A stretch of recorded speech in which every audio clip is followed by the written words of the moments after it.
greatest hits, CBS FM. CBS FM, it's Brooklyn's own Joe Causey. Exciting night here on the Saturday Night Block Party. And with us in the studio right now, you know him, an entire planet knows him. And it's quite incredible because, you know, talking about the late 70s when he exploded on the scene, and still today, he's bigger than ever. Ladies and gentlemen, Nile Rodgers in the studio with us on a Saturday night. Nile, how are you? I'm great, Joe. How you doing, bro? It's good to see you, man. It's great to see you, and every time I see you, always got a smile on your face. I'm happy to be alive. All the bad stuff we've done. Well, I'll just say me. I won't incriminate you. But all the bad stuff I've done. Right? The 70s and 80s were a rough time. I mean, it was fun, though. It was. We had a good time. I mean, I went to get my tooth work done last week, and this doctor gave me some stuff. I says, wow, it feels like 1981 all over again. It was great. But like I said earlier, you really have done it all. Musician, producer, composer, arranger, guitarist. And you've worked with some of the biggest groups, I mean, and biggest artists of all time. Yeah. How does it feel after all these years and you're still going strong? It's actually, in a way, it feels normal because my life hasn't really changed that much, which is the good part of doing what I do. People think that it's somewhat unique that I can still write hit records at my age, but the truth is that I've never really stopped the process. I just decided at one point in time when the music business had taken a real different turn and the numbers were upside down. You know, the world we grew up in, I mean, million sellers were normal, right? I mean, right, you look at the Billboard chart, it was just every record had a circle next to it, and most of them had, like, they all had circles and gold, and platinum. diamond. Yeah, right. And in our world, you know, gold was $1 million and platinum was $2 million, and that's how we grew up. So when all of a sudden, when records started going number one at 100,000 units and 80,000 units, I was thinking that, well, and I don't mean this in an egotistical way or anything. It was just that I already make more money than that off my catalog. That, you know, I'm selling more Madonna records than new records, so why do it? Speaking of selling records, do you think today with technology the way it is, I mean, record stores are obsolete.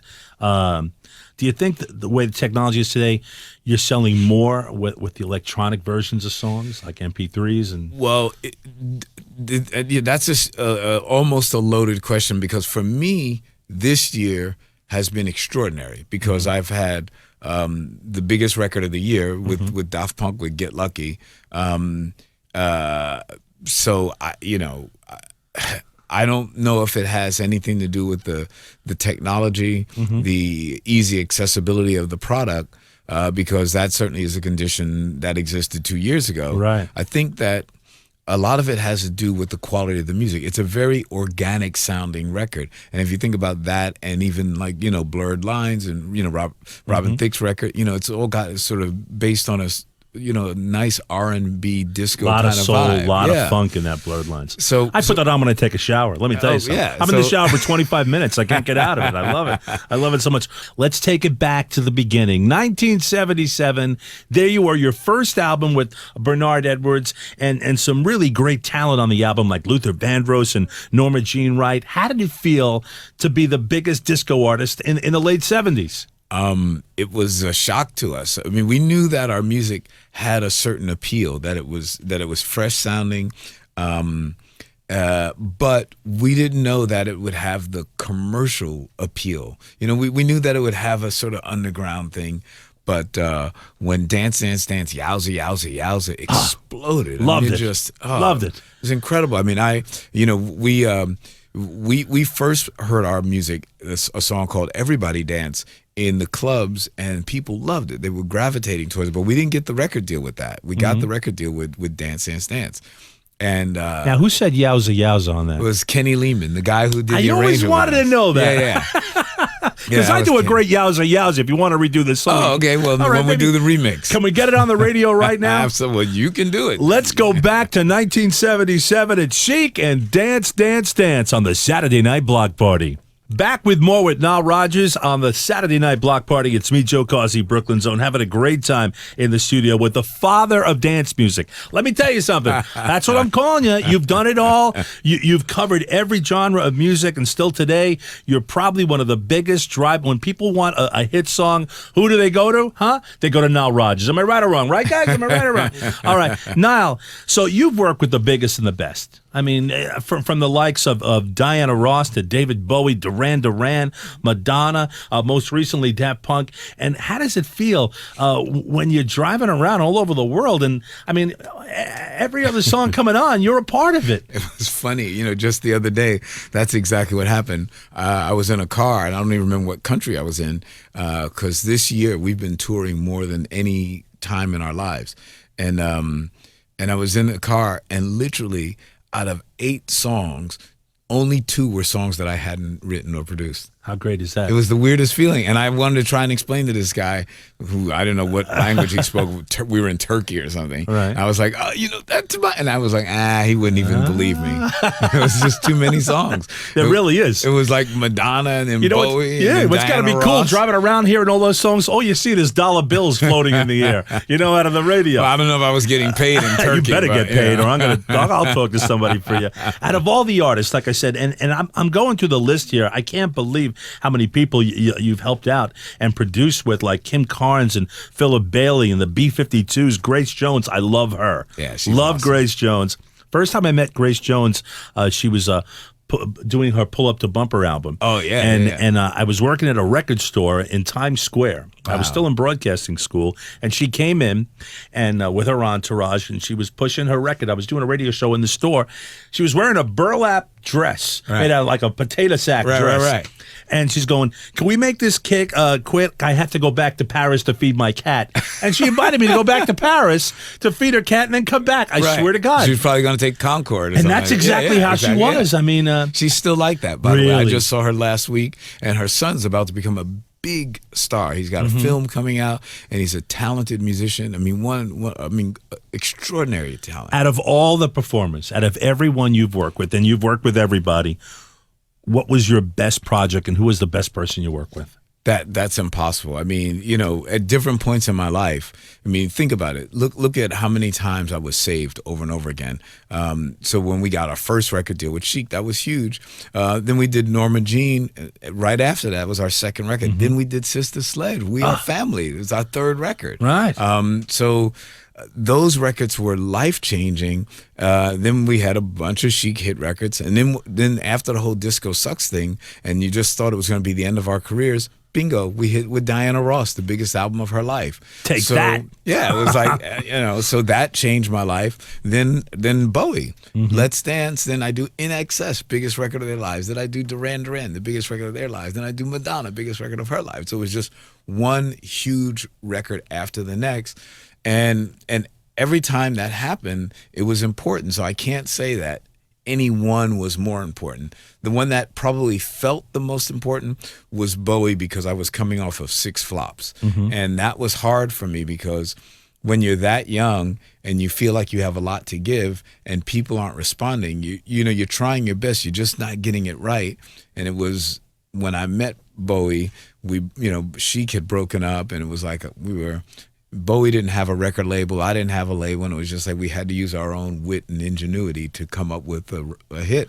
And it was Let's Dance, and then everything changed. How about when we come back, we're going to listen to Let's Dance from Bowie by you on this Saturday Night Block Party. And it's coming up next right here on CBS FM. Saturday Night Block Party with Joe Causey, back again with Nile Rodgers all night long, hanging out with us in the studio on this very, very special Saturday night here in the greatest city in the world. And I always say the greatest city in the world because it is. It is. I mean, you've been to every city on the planet. I'm still going to them. And you're a New York guy. 100%. You lived a couple of blocks away, you told me, right? Yeah, I was born right down the block, Greenwich and Bethune, Greenwich Street, not Greenwich Avenue, Greenwich Street and Bethune. And went to school in this neighborhood. That's when we were doing well. When we were poor, then we moved to the Lower East Side, living on East 8th Street. Then we moved down to Little Italy, and then we moved further downtown to Chinatown. But I'm basically a lower Manhattan guy. Lower East Side now is mucho bucks now. I know. Tell me about that's it. where you really want to live now. Yeah, I know. I mean, let's go back, 1979. disco is at its peak. Yeah. Everybody in my neighborhood, especially in Brooklyn and Bensonhurst, thanks to a little movie called Saturday Night Fever. Yeah. I mean, everybody wanted to be like John Travolta.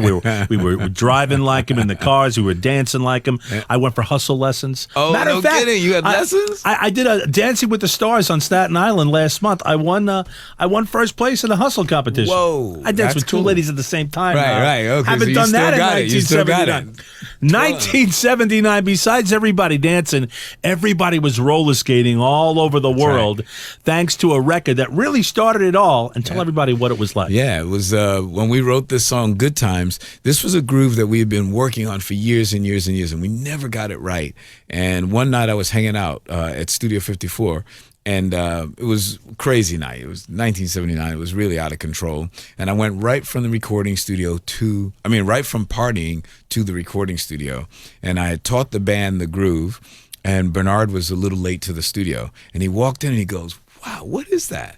And the engineer said, "Well, I don't know. It's something Nile wrote this morning or last night or something." And Bernard came in and he started mimicking me, which is usually how we start our records. And then we develop our parts. And I just screamed over the drummer. I said, "Walk, walk." And he said, "What?" I said, "Walk," because we've been trying to put a walking bass line in a song forever. And then all of a sudden he went boom, boom, boom, boom, boom, boom, boom, boom, boom, boom, boom, boom. Boom, boom, boom, boom, boom, boom, boom, boom, and we just started jamming. I screamed to the engineer, "Make it red!" Yeah, and we just recorded it on the spot. And Good Times, and that bass line right there really is what started hip hop music today. Rapper's Delight. That's and right. then a year after we went #1, the on the Billboard chart, exactly 1 year to the date. Another One Bites the Dust by Queen was #1. That's right. And the night that I wrote Good Times, guess who was in the studio with me? Who? John Deacon, the bass player, who wrote Another One Bites the Dust. Wow, he robbed you. He robbed you. But probably the biggest dance record of all time. Let's give it a listen right now on the Saturday Night Block Party. Give me that bass line again. Boom, boom, boom. Boom, boom, boom, boom, boom, boom, boom, boom, boom. I love it. It's CBS FM. What could I say? There's certain people I like hanging out with. There's certain people I don't like hanging out with. But this guy here, I love hanging out with. Nile Rodgers with us on a Saturday night right here at CBS FM on the Block Party. What's going on with Nile Rodgers today besides having the biggest song on the radio? Because I'm working with a lot of people, gigging, doing a lot of shows.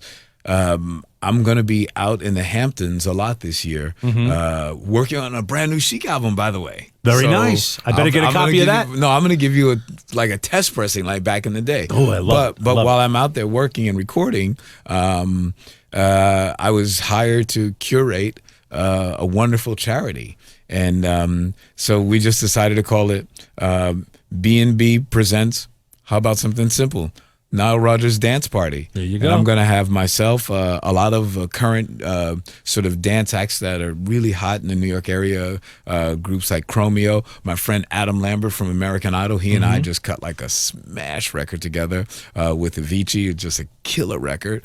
And I'll be out in the recording studio at that time with Avicii anyway. So who knows who's going to drop by? My friend Russell Peters, who's one of the funniest comedians in the world. As a matter of fact, it's funny. Russell is so big that you look in Forbes magazine and he's like the #3 earning comedian of, I don't know, of all time now. So Russell is not just a great comedian, but he's also a serious DJ. So I'm going to have, also Prince P from De La Soul is going to come out and DJ with us. Very cool. Yeah, and I'm going to try and introduce the world to a new act called Mystery Skulls. And I'm gonna make a little gentleman's bet with you. Go ahead. 1 year from now, you're gonna say, Mystery Skulls. That's that dude I was talking about. Write that on the wall, Bill. Serious. Write it down on the wall right now. Watch. This kid is so unbelievable. I don't want to hype him too much, but when he sent me his demos, I remember I've only felt like this, a handful of times in my life. I was just going, the dude's got it. He's just got it. Well, we want to thank you so much for coming by. And before you leave, I just got to tell you, the Daft Punk record, Get Lucky, every time I hear it, all of a sudden, boom, I'm thinking of I Want Your Love by Oh, Chic. that's very, very similar. Yeah, it is. What I'm going to do right now is I'm going to make everybody out there in the CBS FM radio land listen to I Want Your Love. And this is a first for this radio station. I'm going to follow it up with your Daft Punk song. Is that cool? Wow, I mean, it's fine with me. I can do anything I want. They're not going to Exactly, bother me man. here. Forget about it. It's a Saturday Night Block Party. Nile Rodgers, thank you so much for coming by. Buddy, it's great to see you again, my man. I love you, man. You're the best guy on the planet. It's Joe Causey. Let's give it a listen right now on CBS FM. Now, listen, you were with me all night long on the Saturday Night Block Party. Now we take it to a whole different level. This is where we have fun. This is where we let loose with some of the greatest dance songs of all time. And we do it right here every Saturday night into the early part of Sunday morning. All right? Okay, cool. Now, I'm gonna make you be the DJ right now. Okay. I'm going to let you see the wall here with all my vinyl up on the wall there. What do you want to get on right now for everybody out there listening? A song by Sheila and B Devotion that we did. This is a record that I never thought got its just due in America because, you know, she's a French artist and what have you, but it's one of the songs that we love. And when we play the song around the world, people respond to this almost the same way they respond to Le Freak. It's a song called Spacer. Well, by let's Sheila. listen to it right now. All Let's right. head back 1979. It's the Classic Dance Showcase on CBS FM. Thank God I wore my Capizios to work tonight because if there's any shoes I got to wear listening to this music, it's got to be them. I'm telling you, you've got them on right That's now. right, I got Look at some you. too. I mean, see, we still wear it. If I say like this, if things work for me, I stick with it. You That's know what right. I mean? Niall, thank you so much for hanging out with us in the studio all night long, playing all this great music and giving us so many great memories and a lot of insight on the music business as well as so many artists you work with. Right now, I want to hear from you out of all your favorite Chic songs. Because I have a ton of them. I mean, I have Chic songs that we don't even play on the radio, but I play in my car. And every once in a while, I love to get them on, like Rebels Are We. And That's and, amazing. Yeah, that's a great song. So you're cooler than I thought. Yeah, let me I tell you always something. liked you, but now Yeah, you're even let me more tell cool. you something. Rebels Are We. One day, you're going to produce me. I'm going to give you a little voice that I can do. All right, listen. What do you say we get on your favorite Chic song right now? What do you want to hear? Okay, so, you know, when we were sort of peaking and the whole disco sucks thing sort of derailed us, we had a great song that I never thought really got the justice because maybe Good Times was just that good. But there was a great song that we did called My Forbidden Lover. We big played record. the song live. We play the song live. People go bananas. Well, that was I would- on the Good Times album. Right? Yeah, it I was. would love to hear this on the radio. Let's get it on now. Crank it up loud, Bill Plax, and let everybody in the world know why Chic, why Nile Rodgers was the greatest dance band and still is of all time. Niall, thank you so much you, for coming Joe. Good by. to see you, bro. It's Joe Causey on the Classic Dance Showcase right here on CBS FM. Let's hear it.